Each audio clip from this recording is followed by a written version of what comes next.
الحمد للہ رب العالمین الصلاة والسلام علی خاتم النبیین وعلی آلہ وصحبہ اجمعین اما بعد فاعوذ باللہ من الشیطان الرجیم بسم اللہ الرحمن الرحیم قال اللہ تعالی فی سورة الحجر وَلَقَدْ خَلَقْنَا الْإِنسَانَ مِنْ صَلْصَالٍ مِّنْ حَمَإٍ مَسْنُونٍ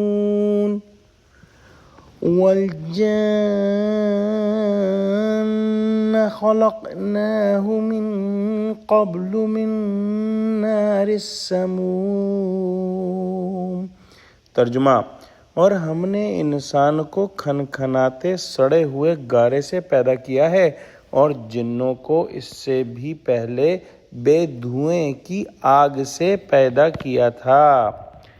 پچھلی آیات میں ہم نے آیات آفاقیہ پڑھیں اور اس کے بعد بعض آیات انفسیہ کو بیان فرماتے ہیں اللہ سبحانہ و تعالی، جس کے ضمن میں شاید یہ تنبیہ بھی مقصود ہو کہ جس ذات نے تم کو ایسے انوکھے طریقے سے اول پیدا کیا، دوبارہ پیدا کر کے ایک میدان میں جمع کر دینا اس کے لیے کیا مشکل بات ہے۔ انسان کی تخلیق کے بارے میں قرآن کے اندر جو ٹرمز، جو الفاظ یوز ہوئے ہیں، ان کے بارے میں مفسرین کے مختلف اقوال ہیں، جس کی تفصیل میں جانے کا یہاں موقع نہیں، لیکن یہ سمجھنا ضروری ہے کہ انسان کو جو کثیف مٹی ہے اس سے پیدا کیا گیا اور اس مٹی کی مختلف جو ہے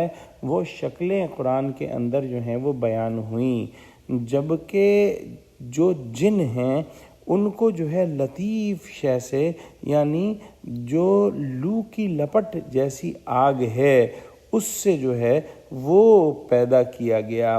یہ آگ لطیف آگ جو ہے وہ ہے جو کہ ہوا ملی ہوئی ہو، یا کچھ نے کہا کہ تیز ہوا جو آگ کی طرح جلانے والی ہو، جیسے ہمارے یہاں لو کہتے ہیں۔ بہرحال آدمیوں کا باپ ایسے مادے سے پیدا کیا گیا جس میں عنصر ترابی غالب تھا، اور جنوں کا باپ اس مادے سے پیدا ہوا جس میں ناری عنصر کا غلبہ تھا۔ ابلیس بھی اسی قسم میں سے تھا، واللہ اعلم۔ دعا کرتے ہیں کہ اللہ سبحانہ وتعالی ہم کو قرآن کا فہم عطا فرما، ہم کو سچوں سے جوڑے، ہم کو صراط مستقیم پر قائم فرما دے۔ اللہ مسلمانوں کی مدد کر، غزہ کے مسلمانوں کی مدد کر، یا اللہ مسلمانوں کو متحد فرما دے، آمین۔ وآخر دعوانا الحمدللہ رب العالمین۔ السلام علیکم ورحمۃ اللہ وبرکاتہ۔